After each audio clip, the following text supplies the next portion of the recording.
Hoy les quiero hablar de por qué lo que nos dice la balanza cada vez importa menos y va a importar menos en el futuro. Y no lo digo yo, lo dicen todos los profesionales del mundo. Y de hecho hay publicaciones que nos comentan que ya en septiembre de este año van a salir nuevas guías con nuevas definiciones de obesidad y en donde lo que se conoce como índice de masa corporal, que es lo que básicamente definía a un obeso, ya cada vez va a tener un valor menos importante. Y eso, si lo pensamos un poco, tiene toda la lógica del mundo y les explico por qué. Hasta el día de hoy, el principal parámetro con el que nosotros medimos si una persona está en normopeso, sobrepeso u obesidad es lo que les comentaba el índice de masa corporal, que es un número que relaciona el peso y la talla. Se calcula dividiendo el peso en kilogramos sobre el cuadrado de la talla en metros. Si el valor es de 25 a 30, se considera como sobrepeso, y si está por encima de 30 ya se lo conoce como obesidad. Pero esto tiene un gravísimo problema que se viene discutiendo ya hace muchos años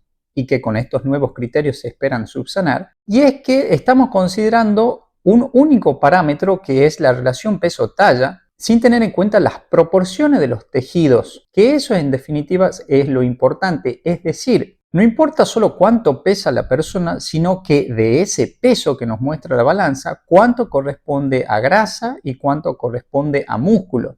Y si bien no somos solo grasa y músculo, estos van a ser los dos principales tejidos que para esta temática de la obesidad nos importan más. En un mundo ideal uno tendría poca grasa y más músculo, pero sabemos que vivimos en un mundo donde la mayoría de la gente es sedentaria y esto es difícil de lograr porque para generar músculo hay que hacer actividad física y la mayoría de las personas, según las estadísticas en prácticamente todo el mundo, no cumplen con las recomendaciones mínimas de actividad física ya estandarizadas para todos. Y si tenemos en cuenta que vivimos en una sociedad donde estamos todo el día o gran parte del día pegados a un monitor, a una pantalla o a un dispositivo electrónico, más la alimentación pobre que recibimos, donde ya no nos tomamos tanto tiempo para cocinar alimentos frescos y tendemos a consumir cosas procesadas, bueno, el resultado es lo que vemos, una enorme epidemia y pandemia, diría yo, es decir, que afecta a todo el mundo, de obesidad. Y de hecho, teniendo en cuenta estos nuevos parámetros, la crisis de obesidad que estamos pasando a nivel global en el mundo sería incluso peor. De hecho, por ejemplo, en Estados Unidos hay un estudio en donde se estudiaron a 10.000 adultos y se les midió su índice de masa corporal y ellos vieron que más o menos el 36% de esos 10.000 participantes eran obesos de acuerdo a este estándar. Que si uno compara, por ejemplo, con lo que se ve acá en Canadá o en mi país Argentina, es más o menos el mismo número, la misma proporción,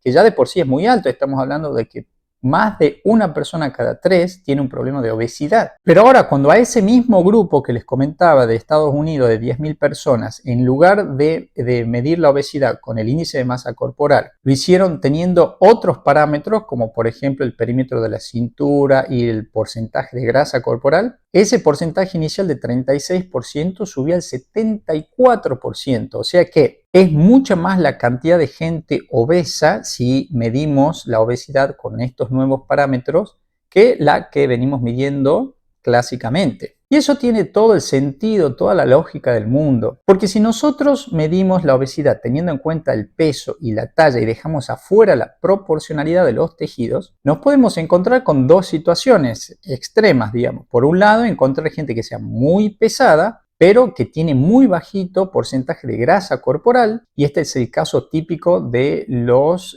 fisicoculturistas. Y no vamos a decir que los fisicoculturistas son personas que tienen problemas de obesidad, todo lo contrario, ellos incluso a veces tienen problemas por falta de tejido graso, pero si uno los sube a la balanza son excesivamente pesados para su talla. Y por el otro lado podemos tener los famosos skinny fat, o sea, las personas que son obesas siendo flacas, digamos, que yo considero que ahí cae la mayoría de las personas por las condiciones en las que las mayorías vivimos, que son las que describí al inicio, porque es mucho más fácil o más común encontrarse un skinny fat por la vida que un físico-culturista. Y en este caso, ¿quiénes son los skinny fat? Son las personas que se suben a la balanza, están bien o normales para el peso, para el índice de masa corporal, o sea, para su peso en relación a su talla, pero cuando uno le estudia la proporcionalidad de los tejidos, ve que tiene muy poquito músculo y demasiada cantidad de grasa para su cuerpo. Y eso es un problema porque si uno tiene esa situación, si uno tiene poco músculo y mucha grasa, los riesgos de sufrir enfermedades cardiovasculares y metabólicas son exactamente los mismos o casi iguales que las personas que son pesadas y obesas. En este gráfico vemos como dos personas que tengan el mismo porcentaje de grasa corporal, por ejemplo un 33%,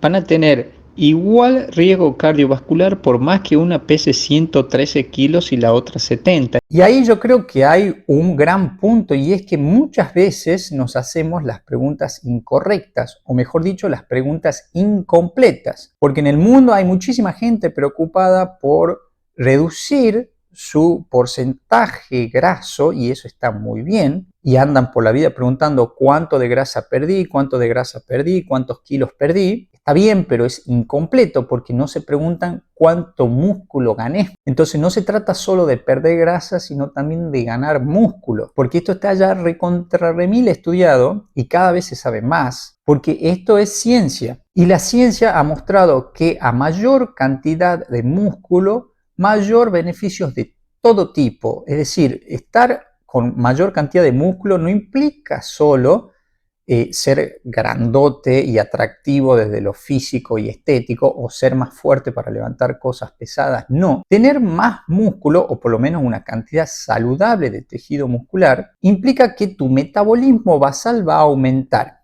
¿Qué quiere decir eso? Que cuanto más músculo, más calorías vas a quemar estando en reposo, es decir, sin hacer nada. Por otro lado, el gran quemador de grasa es el músculo. Entonces, mucha gente entra en un programa de descenso de peso o de lucha contra la obesidad y no se dan cuenta que lo primero que tienen que hacer es generar músculo, porque ese músculo es el que va a comer la grasa, por así decirla, es la que va a oxidar. Y por otro lado, los músculos están insertos en los huesos del esqueleto y al contraerse ejercen un efecto de tensión, de tracción, que estimula las células que producen hueso. Entonces, músculos más fuertes, mayor tejido muscular, implica hueso más fuerte, mayor tejido óseo. Y no menor es la relación músculo-cerebro, de la que se sabe cada vez más.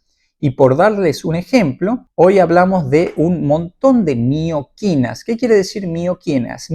El prefijo mio quiere decir que viene del músculo, es decir, son sustancias que produce el músculo activo, es decir, el músculo en actividad, que se distribuyen por sangre a todo el organismo y generan un montón de efectos, como por ejemplo la regulación de nuestro azúcar, de nuestra presión arterial y de también nuestra actividad cerebral. Ya se saben que hay un montón de mioquinas que están directamente relacionadas, por ejemplo, con el aprendizaje, con el estado de ánimo. Incluso hay mioquinas que están relacionadas en la lucha contra la degeneración neuronal. Entonces ya ven ustedes que tener músculo, de nuevo, no significa solo estar inflado o estar estéticamente musculoso. No, implica toda una serie de beneficios que se pierden si uno no entrena. Y si no entrena la fuerza muscular, porque de nuevo, para tener músculo hay que hacer un tipo de entrenamiento específico que haga crecer al músculo, porque con limpiar la casa, acomodar unas cajas, ir caminando al súper,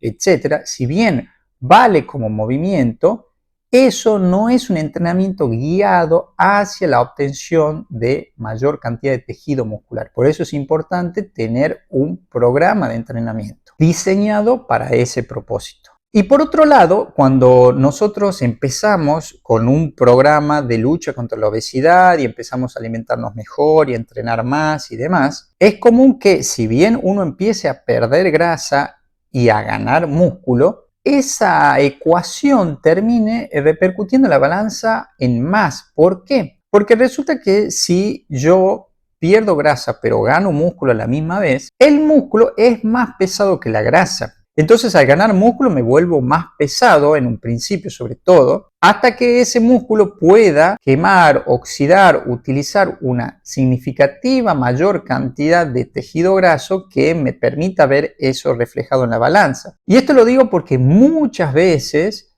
personas que están luchando contra la obesidad están tan obsesionados con lo que muestra la balanza que se frustran demasiado rápido porque vienen haciendo todo bien, sacrificándose un montón, cocinando cosas más saludables, dándose los tiempos para ir al gimnasio y hacer las rutinas, etc.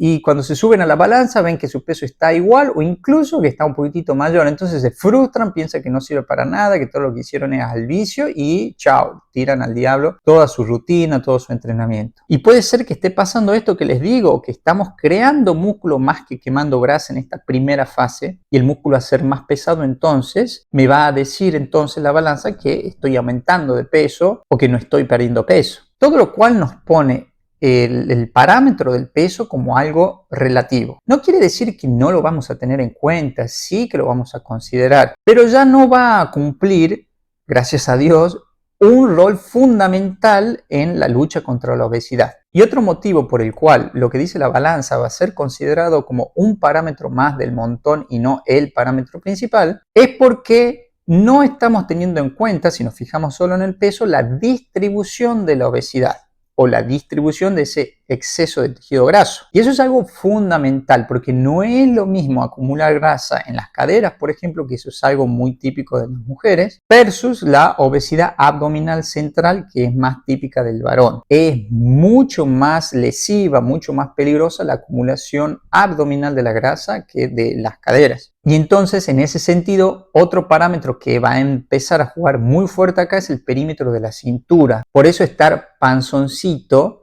también es un tema. Entonces uno puede estar panzoncito, pero de peso normal, se sube a la balanza, está todo bien y uno piensa que está perfecto y no es así. Puede ser perfectamente un skinny fat, es decir, una persona con muy poquitito músculo, excesivo tejido graso y encima ese tejido graso concentrado sobre todo alrededor del abdomen. Entonces de ninguna manera es una persona que no tiene riesgo elevado de, por ejemplo, sufrir un infarto o un accidente cerebrovascular. Como conclusión entonces, no importa solo el hecho de tener más tejido graso que lo debido o que lo estándar o que lo saludable, sino a dónde se está acumulando ese tejido graso. Si te interesa la temática de la obesidad y la lucha contra esta enfermedad, te dejo en la descripción de este video toda una lista de reproducción que hice con respecto a este tema, como para que lo revises si es que quieres aprender un poquitito más. Hasta acá llegamos con este video educacional sobre el tema. Si te gustó, dale like, déjame algún comentario, me encantaría saber qué experiencia tenés en la lucha contra la obesidad. Si conoces a alguien a quien vos consideres que esto le puede sumar valor, no dudes en compartirle este video y quizás también considerar suscribirse a este canal para que YouTube te notifique cuando suba un nuevo video. Muchísimas gracias por estar ahí y nos vemos muy pronto en un próximo video.